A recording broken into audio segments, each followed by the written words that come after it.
Are we starting? Hey guys, it's us again. Hi, hi. Did I hit your mouth? No, it's good. It's good. I'm starting again. Hey guys, so it's us again with our tips of Yeah. grad school stuff, your journey, visa interview, etc., etc. And we're going to be talking about the tips that you should know or tips that you should have at the tip of your finger. No pun intended. Let me rephrase that. I'm sure they get it. Yeah, but these are some of the things that you should know when you're going for your F1 visa interview.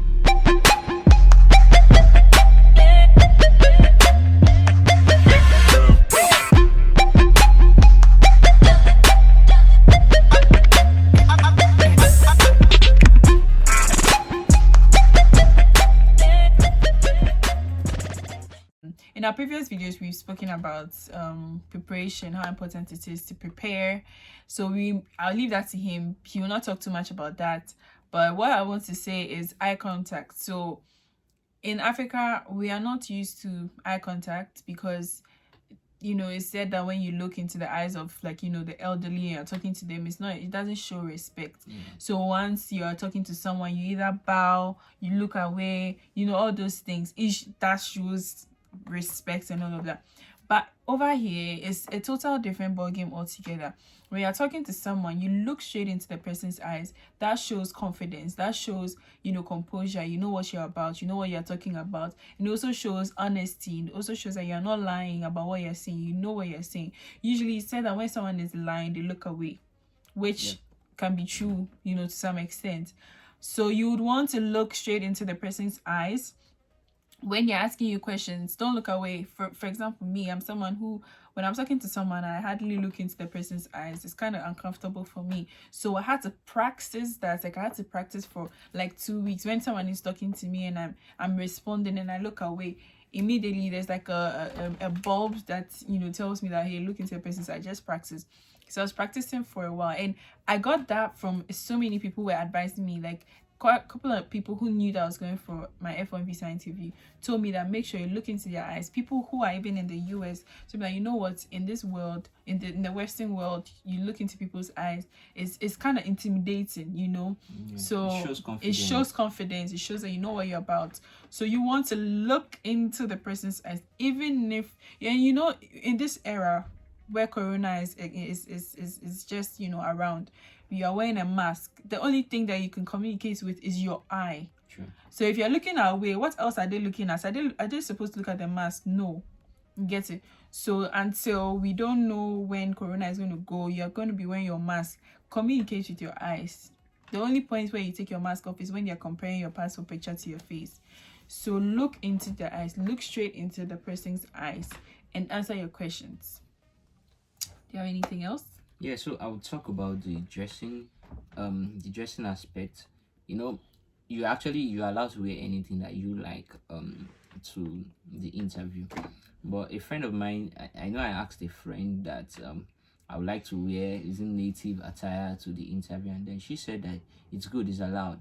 But there is a way that you have to look the part. And that's actually the thing. So there's a way that you want to appear like a serious person. So I wouldn't. So for guys now, I want to advise you can wear anything you like, but at least look formal. Maybe not totally formal, but semi-formal. Don't wear jeans. If you are going to tuck in your shirt and all that, look neat. So yes, don't change your look from what it was on your passport. So if your hair is long, don't go and cut your hair so that you don't look like a different person and then you have issues at the embassy or consular. So you want to look the way you look in your passport, but you want to look like a responsible person. So that is one other thing that I want to mention. This might not be directly related to F1, but you need to create this connection with people in your school before your interview. So I know that the major document I use in preparing for my interview was given to me by a friend that I met on LinkedIn in my school. He was already in the school, and so he gave me that document, and that document really helped me. So you want to connect with people that are already where you intend going. So whatever schools that you're applying to, you want to reach out to people in that school already and all that. And LinkedIn is a very, very useful tool. How do you go about that on LinkedIn? Just type the name of the school. Let's say, for instance, Stanford University, and you're from Ghana. You really like Stanford, then? I might go there for PhD. Yeah, it's a really good school. Yeah, it's one of the best schools in America. Yeah. So you can write, for instance, Stanford University and Ghana beside. Just put Stanford University Ghana and click search. It will show you people that are gone through Stanford University that are from Ghana also. So you see people that are past students, present students, and all that. So you can reach out to people. So that will really help you. So those are some of the tips that you need here. Okay, so I'll talk about dressing as a lady when you're going for your interview. I'm just going to talk for people around my age because I'm not an elderly person. I don't know how elderly people dress when you're going for the interview, so I'm not in the position to talk about that. But I'll just talk about people who are around my age, and I'm 26. So if you're maybe teenage to 30, 40, that can work for you. So you would want to dress, like you said, semi formal, not too formal. You don't have to wear all your suits and tie, and ladies don't even wear ties often, but you don't want to wear your suits and it's like I mean, if you're coming from work and you already have your suit on, and fine, but I'd rather you do just like a shirt. If you're wearing a shirt with the suit skirts, that's fine. If you're wearing, and your skirt should be very decent, very, very decent. Don't wear bright colors that will call for attention. Wear mild colors, monochrome as in white, black. You can do mild red, you can do stripes, you can do blue, black, blue, brown. Just tone down the colors, because there are people who go there with bright, loud colors, and it's when bright, loud colors catch attention. So it's like you wouldn't want your interviewer to be questioning you, and there's other things that are distracting the person you're answering, and they are not even really getting the full answer that you're giving them to even concentrate. You get it? So mild colors. If you're wearing the trousers, make sure it's neatly ironed. I wouldn't advise you wear jeans, even though some people wear jeans and they still make it through. Sure. But you want to be on the safe side, you get it, because you don't know how your interview is going to go. So just if you're wearing trousers, neatly ironed, tuck in your shirt, not t-shirts, your shirt actually. If you're going to dress casual, at least you can do smart casual. Smart casual is you're not wearing heels, maybe you're wearing your trousers, you're wearing flats, you're wearing maybe a blouse that is not too revealing. It's not like something that is so like a lot is going on. There are some blouses that peplon and all this. Just simple blouse. You have your trousers, you have your flats. Your hair should be tagged nicely, and like you said, the way you go should be almost or similar to how you look in your passport. So for me, for example, I have natural hair, and in my passport I usually have this default natural style that I do. I just do a middle part and I hold everything back. I have that in my passport, and I have that as my passport picture. That was the style I did for my passport. Even though I wore a wig for my passport picture, I had done the same sleek style, held everything behind. When I was going for the interview, I did the same sleek style, held everything behind. So my face sort of looked the same as my passport, looked the same as my passport pictures.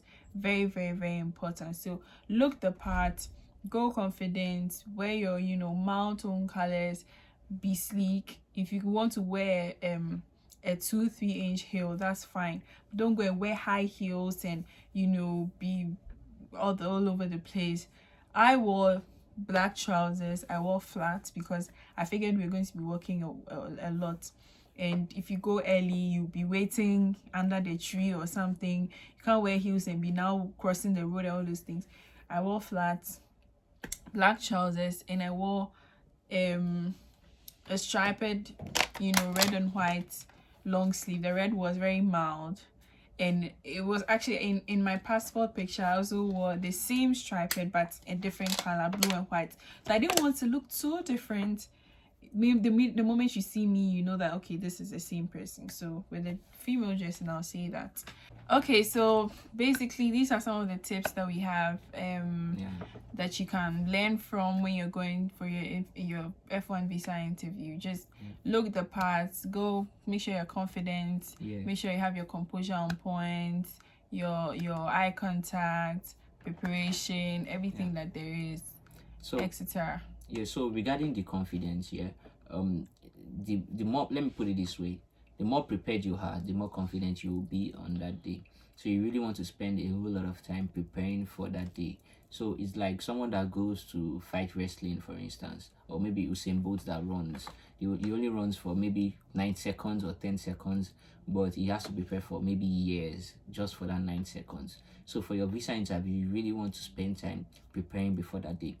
When you are well prepared, you'll be confident, and like she rightly said, you need eye contact. And our culture in Africa, we don't look at people in their eyes. You feel like that's disrespectful, but eye contact actually portrays you as a confident person. So you want to have eye contact with whoever you are speaking with. And secondly, you want to not necessarily raise your voice now, but you want to speak up, where you want to be very, very audible, that people can hear you well. So don't sound so low and timid and all that. You want to speak up in a way that is in a very, very audible way that shows that yes, you know what you're talking about. Just like the same way I'm speaking right now, it looks like I know what I'm talking about. Yeah, and I actually know what I'm talking about. So you want to speak up and do that. So yeah. Okay, so another thing is when you're answering your questions, people usually advise and say, oh, just go and say yes or no, go and say yes or no. Yes, it's not false. You can just keep your answers brief. It just means that keep your answers brief, but it doesn't mean that just go and say yes or no. When there is a need for you to elaborate, I think you need to elaborate, and don't keep your answers vague for them to assume or for them to deduce an answer from what you know you're saying, because they meet so many people a day. You don't expect them to know. You get it, especially if you're asked maybe what country are you going to, or are you like, maybe it's a particular question that it needs certain answers. You don't just say yes or don't just say no. You can say yes and then continue, follow up with a sentence. That is brief as well. Doesn't mean that if you follow up with a question, a sentence, it means you are talking too much. Also, your mannerisms when you are talking. Some of us, like me, when I'm talking, I use my hands. When you go, you just tuck your hand. You can use your hands, but don't be all over the place and explain. There was a guy that I met there who was all over the place, throwing his hands and everything. He didn't end up getting a visa. So just be composed. When I say composed, I mean just keep your composure and talk smoothly, confidently, eye contacts, prepare and everything, and you'll be fine. So we've come to the end of this video. I hope you guys learn from it, and I hope it helps you guys get your visa approved. All right guys, bye.